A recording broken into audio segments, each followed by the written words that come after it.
Hey friends, it's Wayne Wallace. Happy Memorial Day.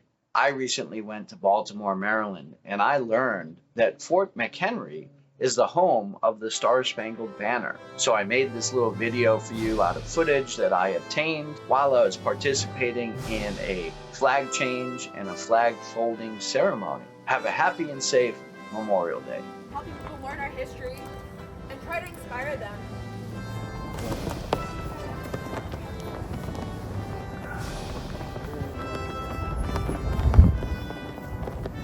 If any of you would like to help us catch and fold the flag, if you would mind coming out to the field, right? It's a 10 by 14 foot flag, so it's really helpful. And would any of the rangers in the background like to have volunteers to help raise the flag? And if the first add-on for 2 states, it goes to Congress in 1794, begins the next year. Those first 2 states to add on initially were Kentucky and Vermont.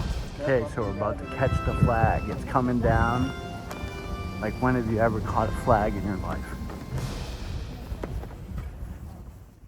So walk backwards towards me, towards me. Yep, just so we can also, so she has a chance. We're gonna go ahead and start pulling it down this way.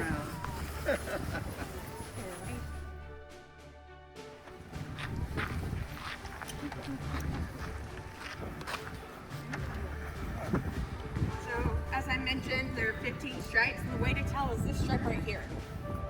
On a 13 stripe one, it'd be a white stripe. So if you see a red one, that's a 15 stripe flag. And if we end up adding another state, say Puerto Rico or Washington DC, where do you think they fly the first official flag with that new star?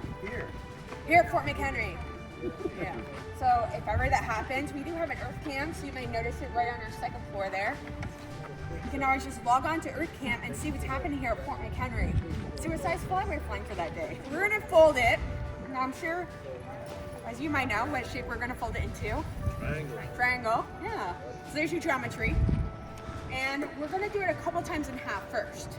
And we want the blue side for this first fold to go on the bottom. So what I'm gonna ask for each fold is for this side to walk it over this side, and then it's not going to be perfectly by the red and blue because the blue side is a little bit longer, but pull it out to the middle as best you can. All right, so go ahead and do that. Go ahead, hand it over, and then take the middle. Preference. We'll do that. Now, do we know why we do a triangle? Grab it right there. Well, we don't know either. It has become a tradition. There's nothing in the flag code that says we have to do a triangle. It did start after World Wars as a very long-standing tradition, but we don't know why it started. There are some theories. So maybe one of each corner is from each government, maybe certain religious entities.